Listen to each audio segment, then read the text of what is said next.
Okay, so everybody's got their cell phone in this bucket, right? Yes. Cool, great. So, quick question for you guys. What do we use cell phones for? Okay, we're communicating with people, right? Entertainment. Perfect. What else do we use cell phones for? Social networking. How about this? Shoot up a hand and tell me the last thing you did on your phone. Selfie. Selfie? Okay, gotcha. Like this game called AA. Yes. Play the game? Okay. Tweeted a picture of our president. Tweeted a picture? Yeah. Twitter. Twitter. Snapchat. Most of the apps that we have on our phones are things like Twitter, Facebook, Instagram, Snapchat. I'm a victim of Snapchat. Guilty pleasure. All those things that we have on our phones are to communicate and connect with people. And that's how we communicate with people during school, sometimes after school, like late at night when you're like, I'm bored, what are you up to? Sleeping, you should be. And so we threw all of our phones in this bucket, so we threw away all of our communication with everybody else. But now we're going to use the phones to communicate inside this room. When I say, call me maybe, when I say what? Call me maybe. When I say that, you guys are going to come up here and pull a phone out of the bucket that you have never seen before.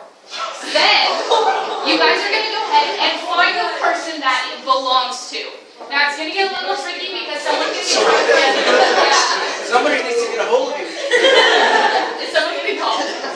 Oh, nice. You'll get it back in a minute, I promise. So you're going to go ahead and grab a phone, find the person it belongs to, and I want you to do one more thing. You're going to go ahead and not unlock the phone, but you're going to click the main button and see what their background of their phone is. To find out a little bit about them, you're going to find out why that's their background of their phone, right? Alright, everybody back up here really quick. Back up here. Go ahead. This might be an interesting story. This might be a hobby of theirs. But again, we're going to go ahead and grab a phone, find the person it belongs to, and you're going to find out a little bit about them by looking at the background of their phone and asking them a couple questions. Don't forget to get their name. Go ahead and call them Mickey. These guys were kind of in that situation. When they came through the door, they had a rule in mind. They were like, yes, this is what I want to do. But everybody around them had a totally different idea of what they wanted them to do. How many of you guys have a goal, like, set out for life? Like, this is what I'm going to do. I'm going to be a pediatrician or an astronaut. A few of you guys, a few of you know exactly what you want to do. Have you ever had people tell you that you should do something else or that they're like, yeah, that's probably not for you? Yeah, I know that's happened to me like 100 times. People are like, you should be a lawyer. I'm like, that's so boring. So boring. How about those of you guys that don't know where you want to go? Have you ever had somebody be like, well, you should probably figure that out, or you should do this? Has anybody ever had that? You don't know what you want to do? Think about the position these guys were in. They were coming in here with that one goal. They were like, all right, 100 points to everybody if I get it in the blue bucket. But everybody around them was trying to tell them to do something different. Sometimes when we don't voice those opinions, they get clouded, and these guys won big time. Red bucket, hoorah! But everybody else, not so much. But everybody else could have won 100 points. Very cool. So just a few moments ago, each and every one of you was handed a card. I'm going to ask you guys if you could stand up when I say the card. Just go ahead and stand up. And we're going to start with anybody who has a red card. Go ahead and stand up. All right, cool. So we got a red card. Go ahead and sit down. Anybody who has a black card, go ahead and stand up. One black card. Okay, go ahead and sit down. Anybody who has a face card? One face card. Go ahead and sit down. Did anybody get an ace? Did we get any aces? Okay, perfect. And did anybody get a club? Any clubs? Okay, so nobody got one of those. So in a deck of cards, there are 52 different cards. Not a single one looks the same. Either it's got a different color on it, it's got a different face on it, it's got a different number, or even a different suit that it belongs to. It's kind of like each and every one of us in the room. None of us have the exact same personalities. They're each just a little bit different. We all have something that we're interested in, and someone else may not even care about it. Kind of like those cards, they don't all match, but sometimes they become similar. So here in a moment, there are posters lined up around the room with different things that we might be interested in, like animals, like science, like earning money over there. When I say the word find it, what word?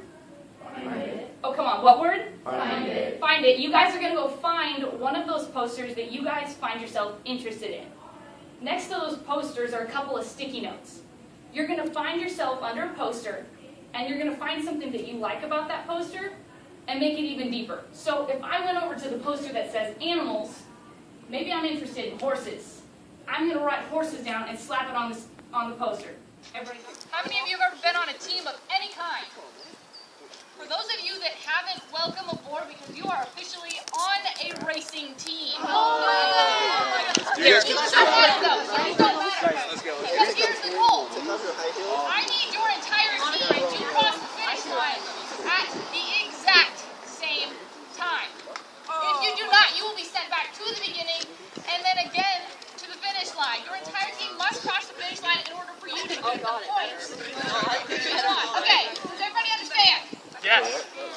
If one person crosses the finish line first, they will get points, but the rest of their team will not. Wait, we gotta go there. Hey, make a line. Sure.